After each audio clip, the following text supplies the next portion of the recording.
Assalamualaikum warahmatullahi wabarakatuh. Ada cerita yang menarik ketika seseorang ingin menangkap kepiting. Ternyata menangkap kepiting ini caranya sangat simpel sekali. Hanya membutuhkan sebatang bambu, kemudian ujungnya diikat oleh benang, ya boleh benang seperti benang untuk layang-layang. Kemudian di ujung benang itu dikasih batu ataupun benda lainnya lah. Nah, kemudian si batu ini dicelupkan ke kolam atau ke rawa yang di situ ada kepiting. Kepiting ini terus diganggu dengan batu itu sampai akhirnya si kepiting ini marah, dan dengan japitannya ini, dengan kakinya ini, kemudian si kepiting ini menangkap batu itu. Nah, setelah batu itu dijepit oleh kepiting, nah orang ini tinggal mengangkat aja, mengangkat dan langsung dicelupkan ke dalam panci yang sudah berisi air yang mendidih. Dicelupkan dan otomatis si kepiting ini kepanasan dan melepas jepitannya ini. Begitu berulang-ulang.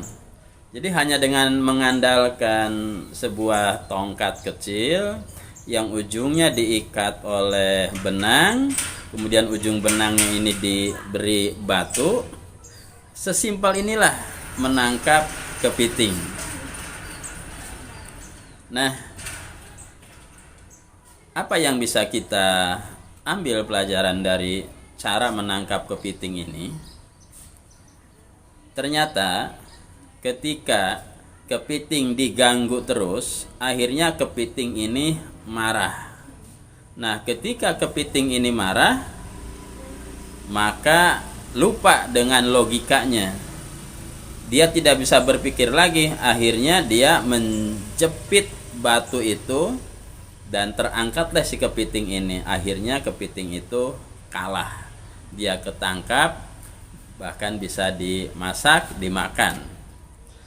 Nah, dari sini kita dapat ambil pelajaran bahwa ketika seseorang itu marah, kadang logikanya itu tidak berjalan. Dia sulit untuk berpikir secara normal. Dia tidak bisa berpikir panjang.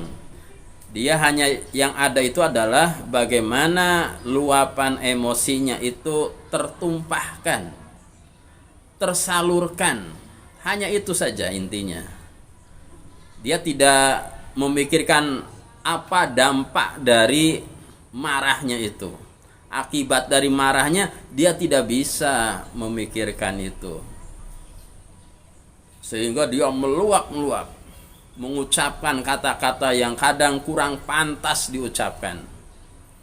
Nah, setelah dia sadar, barulah dia akan menyesal. Ternyata apa yang dilakukannya itu, apa yang diucapkannya itu tidak pantas dilakukan. Nah, maka belajar dari kepiting ini, kita harus bisa mengendalikan amarah saat kita marah ini. Marah itu memang sifat manusia yang pasti dimiliki oleh semua orang. Tetapi marahnya kita ini harus dikendalikan. Membuang marah kita tidak bisa.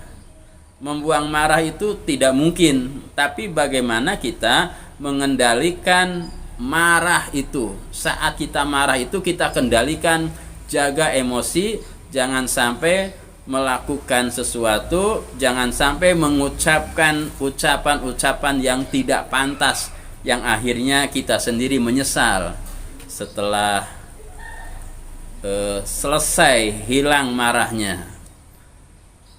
Nah, disinilah kita belajar bagaimana kita sebisa mungkin untuk tidak marah, kendalikan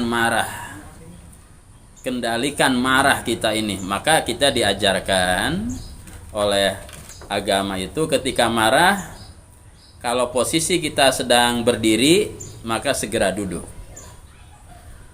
Ketika sudah duduk masih marah, cobalah kemudian tiduran masih marah juga, segera ambil air wudhu, basuh itu muka, basuh anggota wudhu itu. Mudah-mudahan dengan dinginnya air wudhu itu, dingin pula emosinya. Dengan wudhu juga masih marah juga, silahkan sholat sunnah syukrul wudhu boleh, ya. Insya Allah dengan seperti itu kita bisa mengendalikan amarah. Maka belajarlah dari kepiting dan jangan sampai kita jadi kepiting. Mudah-mudahan banyak manfaatnya. Billahi taufiq wal hidayah. Assalamualaikum warahmatullahi wabarakatuh.